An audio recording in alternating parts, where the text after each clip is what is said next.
Hello. Good morning, or good afternoon, or good evening, whenever it might be that you are listening or watching this. I didn't know I was going to do this today. Um, I was pacing back and forth right before I pressed record, and I was trying to uh, prepare for this, for the right thing to say. And as of this moment, I have ideas in my head, no outlines, um, and hopefully whatever I'm about to say makes sense, uh, and we'll go from there. So I've been wanting to play around with this whatever this fourth week uh, content looks like for my newsletter, my hashtag Sunday kind of blog. Uh, and I've been playing around with, with it not being your typical blog that you've been listening to. And to be quite honest, I know that I've wanted to make it something that's even more off the cuff and just speaking about topics that might be real for me in the moment. And the reason why I haven't executed it or pulled the trigger on it is because I've had this pattern where ideas stay in my head.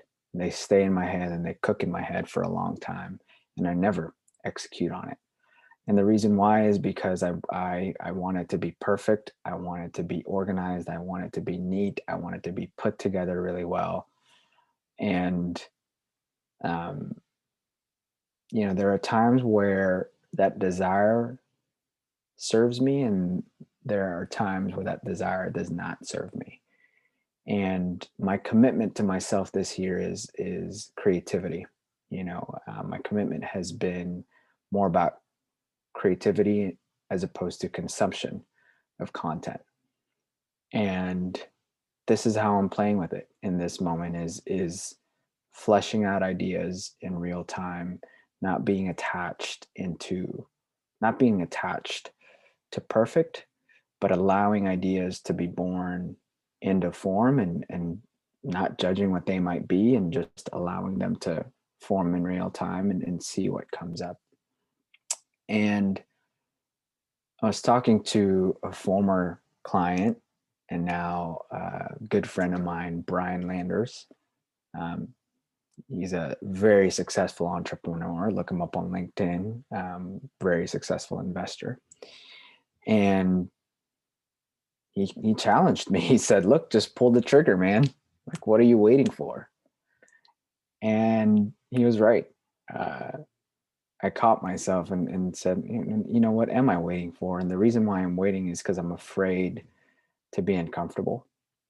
I'm afraid uh, of what people might think, of what you might think. Whoever you are listening and watching this, I'm afraid that you would think that I'm a fraud, that I don't know what I'm saying, um, and a host of other things. Instead of just allowing the idea and honoring the idea by executing on it and not letting it be about you, but letting it be about the process of how ideas flow and come through. And that's in reality, that's what I'm really committed to is trusting ourselves when ideas come through, and trusting ourselves to play with it and not ever being attached to whether it's good or bad. I think the true definition of creativity is rooted in play, and it's not rooted in the outcome. Um, my kids, are the best example of this. They are creative beings. I think we were all born as creative and playful beings, never being attached to what the process is supposed to look like or what the outcomes is supposed to look like. But it's always about um, the energy that's created when you are in creation mode. And the energy is play, the energy is joy, the energy is being curious about the process and seeing what you might find out. Um, And for me, this is interesting.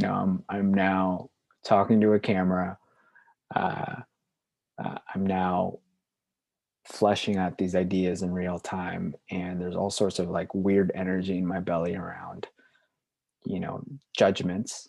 And at the same time, it's putting that aside. It's not suppressing it, but like putting it to the side for a little bit and honoring the part of me, the part of you, the part of us that just wants to create.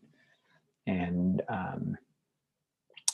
and yeah, I saw I saw a tweet this weekend by Arlen Hamilton, who's somebody I look up to as a underrepresented investor in this space, and she said that um, something to the effect of her best ideas come from just blankly staring at the ceiling on the wall. And if and some of these ideas of the time that she'd spent staring at the ceiling on the wall have produced $5 million ideas. And she said that if she would have judged herself, as she lay there on her couch staring at the wall, as lazy, if she would have judged herself as not being productive, she would have been worried about coworkers walking by and judging her and saying like, look at her, she's not being productive. She doesn't know if some of those ideas might have come through. And I think that's what I really want to highlight for me, for myself in this moment. And what I invite for you to take a look at is, what unconscious judgments do we have on ourselves that might be holding us back from generating the best ideas and executing on the best ideas we might ever have?